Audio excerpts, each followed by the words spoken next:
The Black Aeroplane. Ready? Let's start.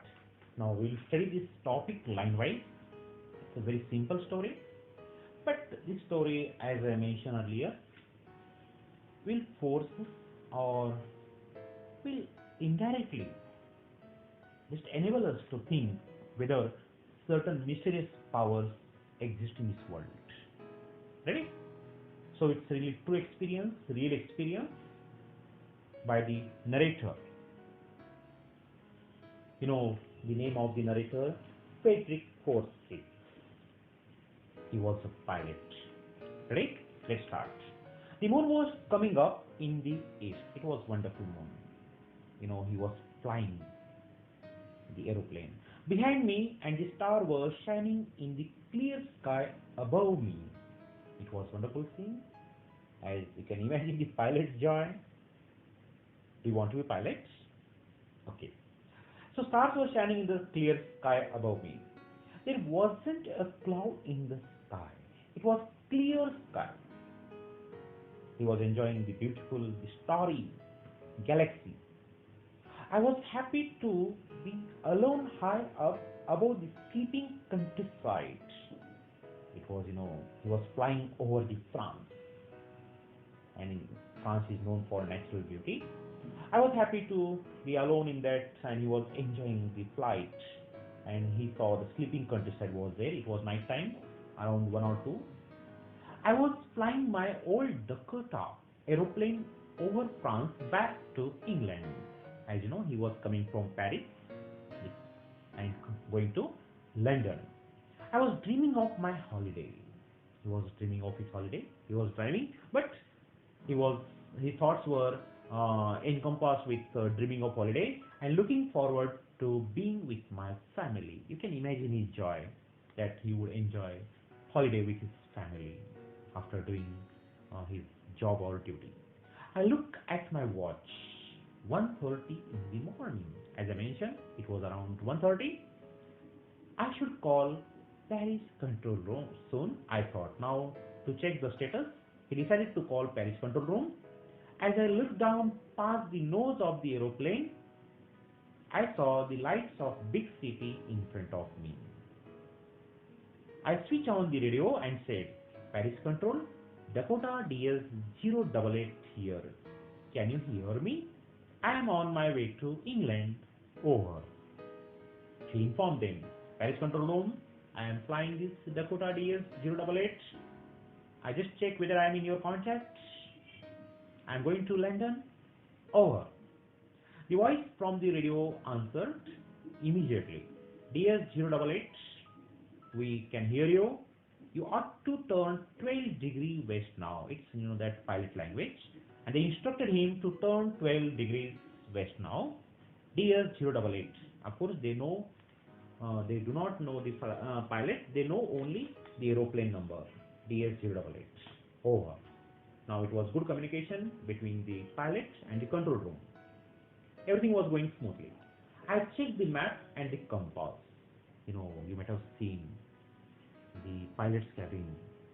Seeing the instrument only, we get confused and we wonder how they operate. But they have been given good training. For simple bus or railway, if we see lot of instrument, you can imagine the pilot's cabin. Yes. Switch over to my second and last fuel tank. I checked everything. Constantly they check everything.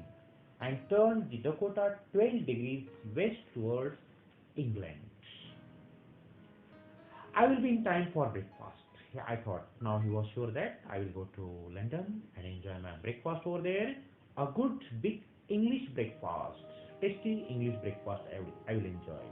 Everything was going well. What a plan he just made, that I would go there. I would go to my house, home, with my family members, with my family. I would enjoy that breakfast. It was really an easy flight. Everything was going comfortably. That's why it's called an easy flight. Paris was about 150 kilometers behind me when I saw the clouds. And he checked it. Paris was 150 kilometers behind. And suddenly he saw some clouds. But they were not clouds, they were storm clouds. My dear, The scene, or maybe plain sky changed into storm clouds. They were huge clouds. They looked like black mountains standing in front of me across the sky. Oh, earlier he was enjoying the beautiful countryside scene. He was enjoying the galaxy. He was enjoying the starry atmosphere. But suddenly, the situation changed. Instead of star, he saw black mountain clouds standing just in front of him across the sky. I knew I couldn't fly up and over them. I knew that because of this one, I couldn't fly up and I couldn't manage them. So I didn't have enough fuel to fly around them to the north or south. And he knew that fuel was limited, that's why he couldn't entertain the clouds. Pilots have been given training how to tackle the clouds or stormy clouds, but he faced limitation of fuel. I ought to go back to Paris. No, I couldn't move forward. Better I would go to Paris. It was his first thought. But I wanted to get home. Yes, I wanted to get home. No, no, Paris again. I will go to London any cost. I wanted that breakfast at any cost. You might be thinking because of breakfast he was going. No, he was very affiliated with his family and wanted to go. Don't think that because of breakfast he was going to London. No, not like that. He just wanted to meet his family. I will take the risk. Now he decided to take the risk, I thought, and flew that old Dakota straight into the storm. Now he planned, he determined, he made up his mind to face the challenges of the clouds.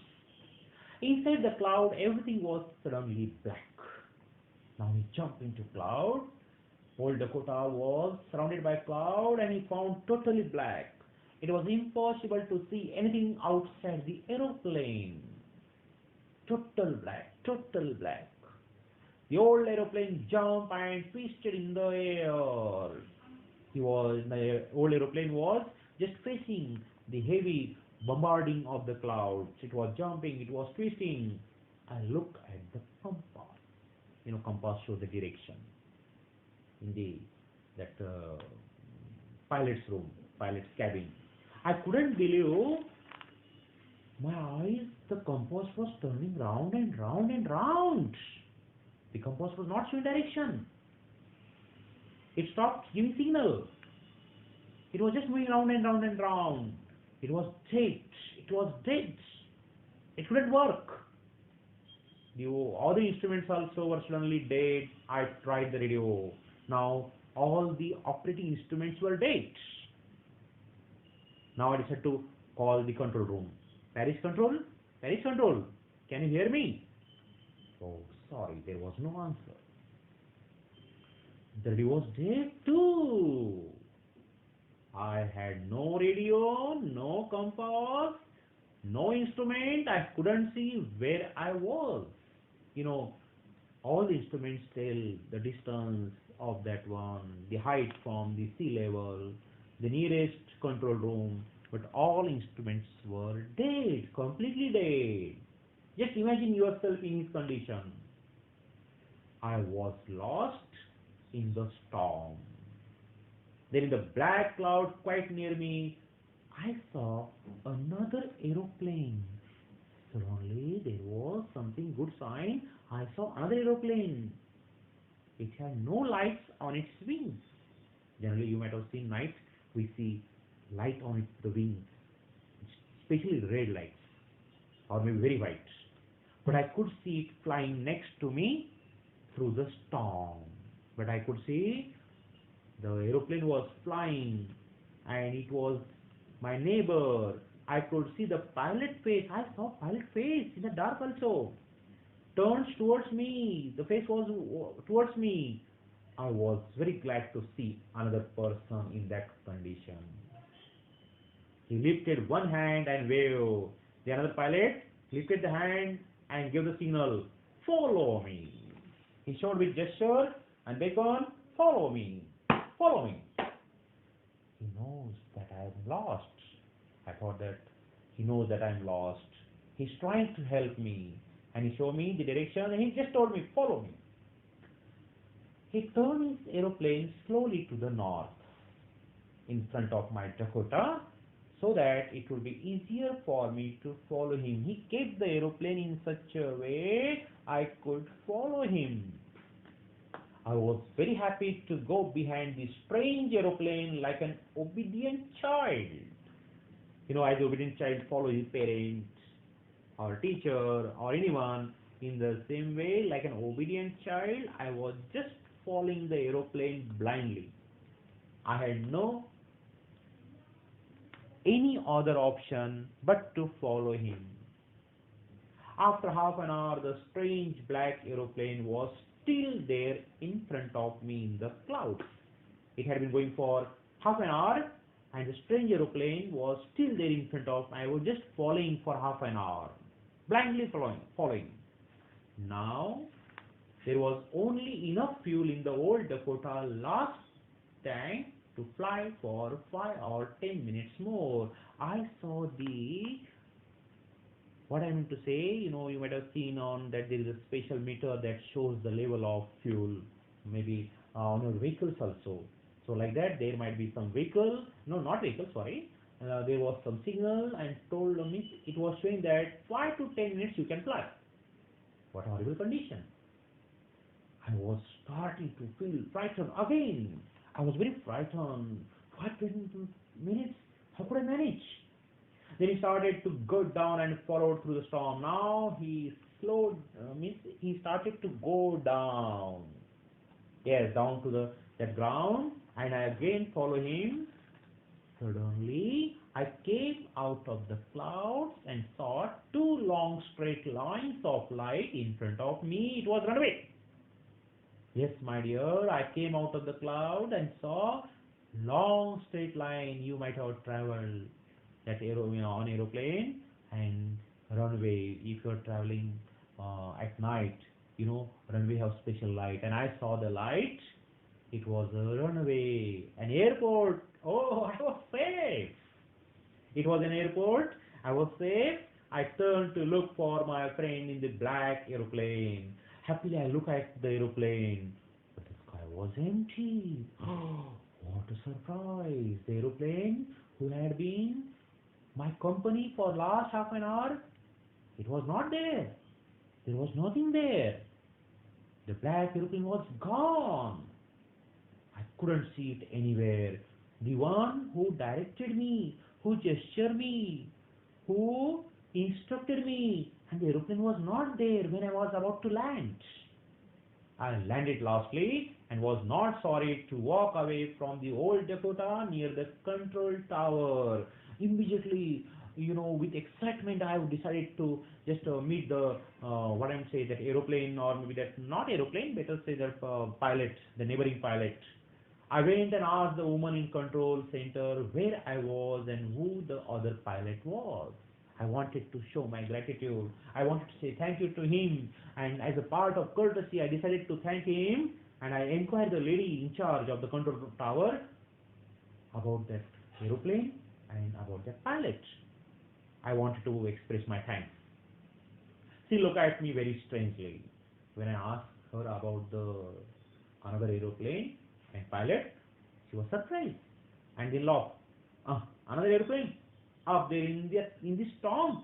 No, sir. No other aeroplanes were flying tonight. No, sir. No, no, no.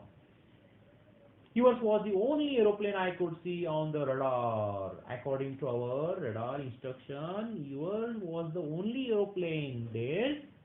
There was none. Yours was the only one. Such a very surprising answer given by that lady in charge of that control room, looking all the records of radar. Who helped me to arrive there safely without a compass or radio or without any more fuel in my tank? That was a great question. Very mysterious question, I asked myself. Then who was it? Who was he in that aeroplane? Who guided me, instructed me? I lost myself. I would die. But he instructed me. Who was the pilot on the strange black aeroplane flying in the storm without lights? Generally, aeroplane came with lights. During day also, during night also. But who was it? Very amazing. Very surprising, unbelievable, incredible, really suspense. My dear, the story ends here with this great suspense.